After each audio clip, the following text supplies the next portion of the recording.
आप सुन रहे हैं तंत्रकुल पॉडकास्ट।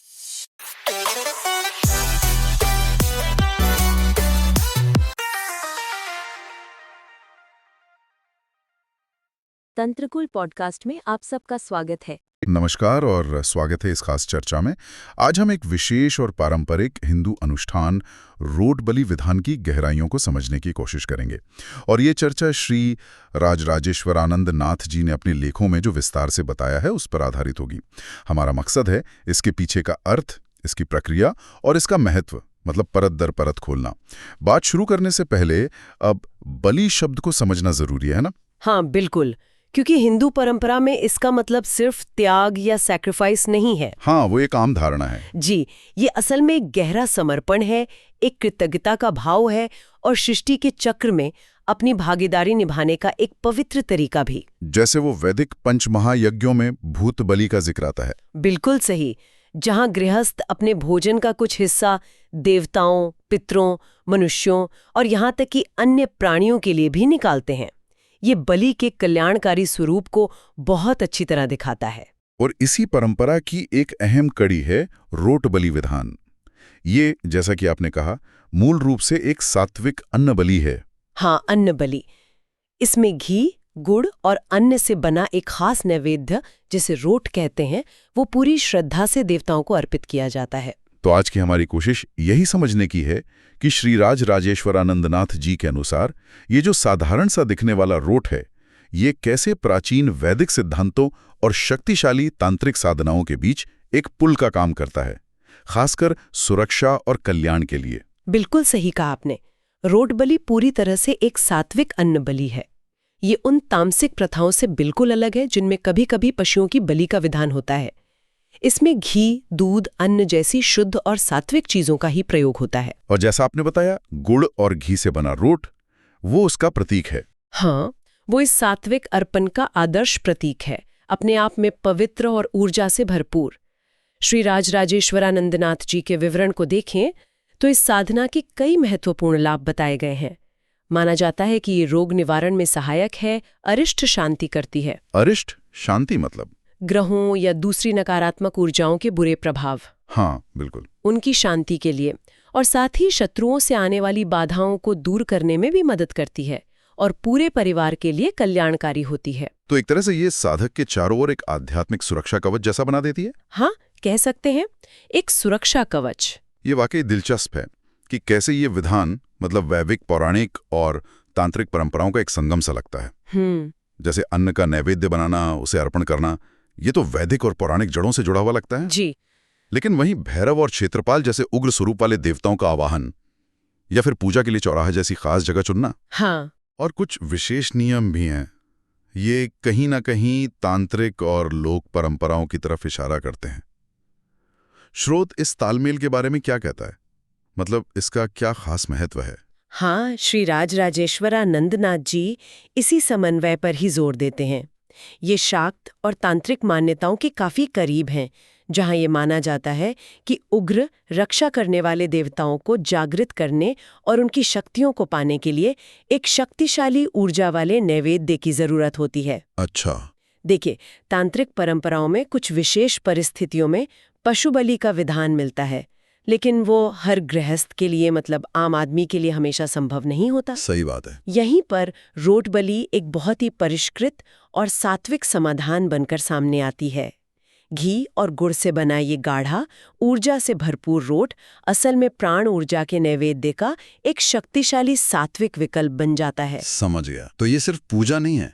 नहीं, ये सिर्फ पूजा नहीं, बल्कि जैसा स्रोत बताता है, ये एक उन्नत आध्यात्मिक तकनीक है, ऊर्जा का एक सकारात्मक लेन देन। यानी रोट बनाने की जो प्रक्रिया है वो भी महज खाना पकाना नहीं हुई, वो अपने आप में एक साधना है।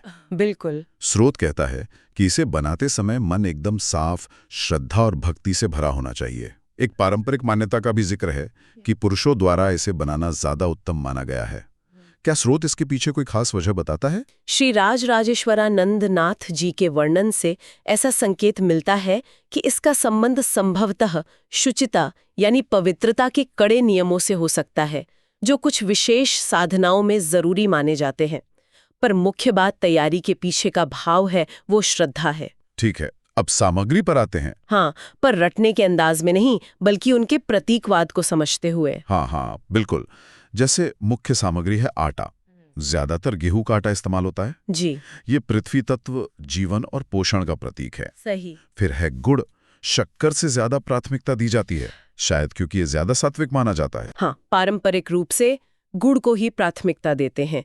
ये मिठास, मंगल और शुभता लाता है। और सबसे महत्वपूर्ण है घी, मतलब देसी गाय का घी, गोघृत। स्रोत इस पर बहुत जोर देता है। हाँ, गोघृत अनिवार्य बताया गया है। घी को दूध का सार मानते हैं, देवताओं का प्रिय हविष्य। ये रूपांतरण और पोषण का प्रतीक है। स्रोत में ऐसी मान्यता का भी उल्लेख है कि बिना घी के प्रसाद अधूरा होता है। अच्छा। हाँ, और वो शायद निम्न स्तर की शक्तियों को मिल सकता है, ऐसी धारणा है। तो घी यहाँ दैवीय ऊर्जा को आकर्षित और धारण करने का माध्यम है। समझ गया। और बनाने की विधि, उसे भी संक्षेप में समझ लेते हैं, खासकर उसके पीछे का मर्म। देखिए, मुख्य बात ये है कि आटे में घी डालकर, जिसे मोयन कहते हैं, हाँ, मोयन, उसे गुड़ के पानी या चाशनी से सख्त गूथा जाता है। यह सामान्य रोटी जैसा मुलायम नहीं होता। अच्छा, सख्त होता है। हाँ, फिर इसे हाथ से थपथपाकर बड़ा और मोटा आकार दिया जाता है। इसीलिए इसे रोट कहते हैं। और पकाने में धैर्य चाहिए, है ना? बिल्कुल। इसे तवे पर बहुत धीमी आंच पर खूब सारा घी लगाकर सुनहरा और खस्ता होने तक सेका जाता है।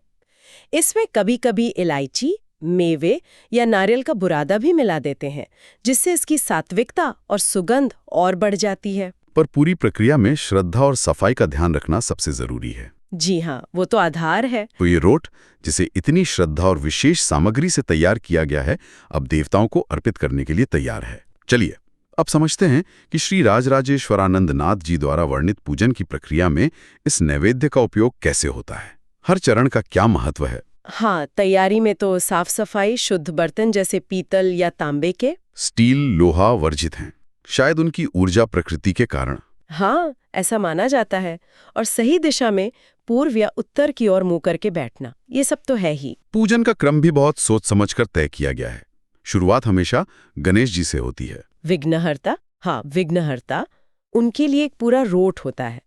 फिर संकल्प लिया जाता है, जिसमें साधक अपना नाम, गोत्र और मनोकामना बोलता है। फिर रोट पर कुमकुम, अक्षत लगाकर उसे धारदार हथियार से 4 हिस्सों में काटा जाता है। अच्छा, काटा जाता है। हाँ, और यहाँ भाव ये होता है कि जैसे रोट कट रहा है, वैसे ही गणेश जी सारी बाधाएं काट रहे हैं। दिलचस्प। फिर एक टुकड़ा उनके सामने रखा जाता है और बाकी 3 अलग थाली में। ठीक है। गणेश जी के बाद आते हैं कुलदेवता या कुलदेवी, हमारे वंश के रक्षक। उनके लिए भी इसी तरह एक रोट अर्पित करके आशीर्वाद मांगा जाता है कि सब निर्विघ्न हो। उनके बाद फिर नंबर आता है महादेव शिव का, जो भूत प्रेतों के भी स्वामी माने जाते हैं। प्रक्रिया वैसी ही। उनके बाद देवी चंडिका का पूजन होता है। उनके रोट में एक लौंग का जोड़ा भी रखा जाता है। लौंग का जोड़ा, कोई खास वजह है? स्रोत में वजह स्पष्ट नहीं है, पर लौंग का प्रयोग देवी पूजा में आम है। शायद उग्रता या शक्ति का प्रतीक हो। श्री राजराजेश्वरानंद नाथ जी ये भी बताते हैं कि अगर कोई पंच देवता उपासक है तो सूर्य और विष्णु जी को भी रोट दिया जाना चाहिए। हर अर्पण के पीछे एक स्पष्ट उद्देश्य है, बाधा हटाना, कुल का आशीर्वाद पाना, लौकिक परलौकिक संतुलन साधना। बिल्कुल। और फिर आते हैं विशेष रक्षक देवता, जैसे हनुमान जी। जी स्रोत में उनके लिए चने के आटे के रोट का जिक्र है, जिसमें गुड़, मेवे वगैरह हों। हाँ, चने के आटे का रोट घी लगाकर सेका हुआ। क्या चने के आटे का कोई खास कारण बताया गया है? स्रोत में इसका विशेष कारण तो स्पष्ट नहीं किया गया है, लेकिन हनुमान जी की पूजा में चने और गुड़ का प्रयोग पारंपरिक रूप से होता रहा है। संभवतः उनकी ऊर्जा और बल से इसका कुछ संबंध हो सकता है। हनुमान जी के बाद आते हैं बटुक भैरव। श्री राजराजेश्वरानंद नाथ जी यहाँ सदीपद दधिमाश बलि का भी उल्लेख करते हैं, जो रोट के साथ दी जाती है। हालांकि उसका विवरण इस लेख में नहीं है। भैरव जी का आवाहन मुख्य रूप से संकटों और भय से रक्षा के लिए होता है। और अंत में क्षेत्रपाल, ये कौन है? क्षेत्रपाल यानी स्थान और दिशाओं के रक्षक देवता।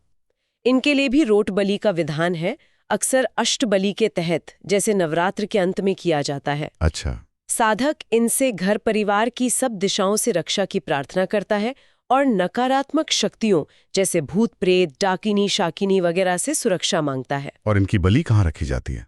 इनकी बलि अक्सर चौराहे पर या दक्षिण दिशा में या फिर किसी सुनसान जगह पर रखी जाती है।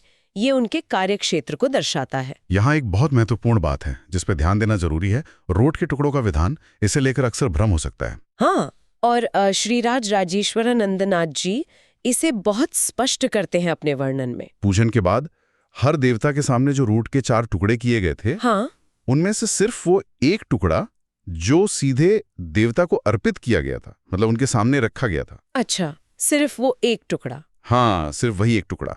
उसे या तो चौराहे पर डाल देना चाहिए या फिर किसी गाय को खिला देना चाहिए। ये उस ऊर्जा को वापस प्रकृति या दैवीय शक्तियों तक पहुंचाने का प्रतीक है, ऐसा समझ सकते हैं। और बाकी के 3 टुकड़े? बाकी बचे जो 3 टुकड़े हैं प्रत्येक देवता के रूट से, वो प्रसाद के रूप में बांटे जा सकते हैं। वो ग्रहण करने योग्य है। समझ गया। तो हर देवता के रोट से एक टुकड़ा बाहर जाएगा और 3 प्रसाद बनेंगे। बिल्कुल। हाँ, क्षेत्रपाल की पूरी बलि का विसर्जन तो विधि अनुसार चौराहे आदि पर ही होता है। ये स्पष्टीकरण बहुत जरूरी था। प्रसाद और अर्पण का संतुलन। तो ये तो हुई विधान की बात, लेकिन रोट सिर्फ इस पूजा तक ही सीमित नहीं है ना? भारत के कई हिस्सों में ये एक गहरी सांस्कृतिक पहचान भी रखता है। बिल्कुल, बहुत गहरी। जैसे उत्तराखंड के गढ़वाल में 100 साल से भी पुरानी नागराजा रोट परंपरा का जिक्र मिलता है। 100 साल से पुरानी? हाँ, और सोचिए, करीब 40 किलो का एक विशाल रोट नागराजा देवता को चढ़ाया जाता है। 40 किलो का रोट? जी, ये सिर्फ एक धार्मिक अनुष्ठान नहीं है, बल्कि पूरे समुदाय की एकता और उनकी गहरी आस्था का प्रदर्शन है। अद्भुत। और वहीं गढ़वाल में रोट और अरसा एक और पारंपरिक मिठाई होती है शायद। हाँ, अरसा भी चावल और गुड़ से बनता है। अच्छा। तो रोट और अरसा शादीशुदा बेटियों और मेहमानों को कलेव यानी भेंट के तौर पर दिए जाते हैं। हाँ, कलेऊ में ये स्नेह और शुभकामना का प्रतीक तो है ही, साथ ही ये जल्दी खराब नहीं होता। हाँ, ये बात भी है। तो यात्रा के लिए भी ठीक रहता होगा। कितना व्यावहारिक पहलू भी जुड़ा है। बिल्कुल। और बिहार के भी कुछ इलाकों में कुल देवता पूजा के लिए सैकड़ों मिट्टी के चूल्हों पर एक साथ रोटी बनाने की परंपरा है। एक साथ सैकड़ों चूल्हों पर? हाँ, ये सामुदायिक भागीदारी और अटूट श्रद्धा का एक अद्भुत नजारा पेश करती है। ये उदाहरण वाकई दिखाते हैं कि रोट महज एक खाने की चीज नहीं है। नहीं, बिल्कुल नहीं। ये पीढ़ियों की आस्था, सामाजिक जुड़ाव और हमारी सांस्कृतिक विरासत का प्रतीक बन गया है। तो कुल मिलाकर अगर देखें तो श्री राजराजेश्वरानंदनाथ जी द्वारा वर्णित ये रोट बलि विधान एक अपने आप में संपूर्ण अनुष्ठान है। हाँ, पूर्ण है। यह हमारे अंदर के डर, हमारी चिंताओं और नकारात्मकता को शक्तिशाली दैवीय संरक्षकों के चरणों में सौंपने का एक मूर्त, एक ठोस तरीका है। सही कहा। और ये बलि की उस तांत्रिक अवधारणा को भी पुष्ट करता है जो इसे ऊर्जा के आदान प्रदान के रूप में देखती है। जी, पवित्र अन्न अर्पित करके साधक देवताओं की रक्षा करने वाली शक्तियों को जैसे पोषित करता है, सक्रिय करता है। और बदले में देवता अपनी कृपा बरसाते हैं, बाधाओं को दूर करते हैं और भक्त की रक्षा करते हैं। आज की दुनिया को देखिए, जो तनाव, अनिश्चितता और कितनी ही अनदेखी चुनौतियों से भरी हुई है। हाँ, ये तो है। उसमें ये अनुष्ठान आध्यात्मिक सुरक्षा का एक कवच बनाने का, देवताओं से जुड़ने का, अपनी आस्था को मजबूत करने का और अपने कल्याण में सक्रिय रूप से भाग लेने का एक सशक्त माध्यम प्रदान करता है। श्री राजराजेश्वरानंदनाथ जी का निष्कर्ष भी यही है कि जब पूरी श्रद्धा, भक्ति और सही विधि से रोट बलि विधान किया जाता है तो यह निश्चित रूप से साधक और उसके परिवार को स्वास्थ्य, शांति, सुरक्षा और समृद्धि प्रदान करता है। जी, और अंत में एक विचार शायद श्रोताओं के लिए छोड़ सकते हैं। हाँ, जरूर। जिस तरह इस अनुष्ठान में भोजन, ऊर्जा और भक्ति का इतना गहरा संबंध दिखाया गया है, उसे देखते हुए ये सोचने वाली बात है कि रोजमर्रा के जीवन के किन और सामान्य कामों को हम इसी तरह सचेत समर्पण या ऊर्जा के आदान प्रदान के रूप में एक ऊंचे स्तर पर ले जा सकते हैं। बहुत गहरा विचार है। कहाँ-कहाँ हम अपने साधारण कर्मों में भी दिव्यता का अनुभव कर सकते हैं। बिल्कुल, सोचने के लिए एक अच्छा बिंदु है। आपका बहुत बहुत धन्यवाद तंत्रकुल पॉडकास्ट में आने के लिए। आज का विषय यहीं पर पूर्ण करते हैं। अगले पॉडकास्ट में नए विषय के साथ पुनः मिलेंगे। तब तक के लिए सभी को शुभकामनाएं। तंत्रकुल पॉडकास्ट देखते रहिए और अपना ज्ञान बढ़ाते रहिए। आप सुन रहे हैं तंत्रकुल पॉडकास्ट।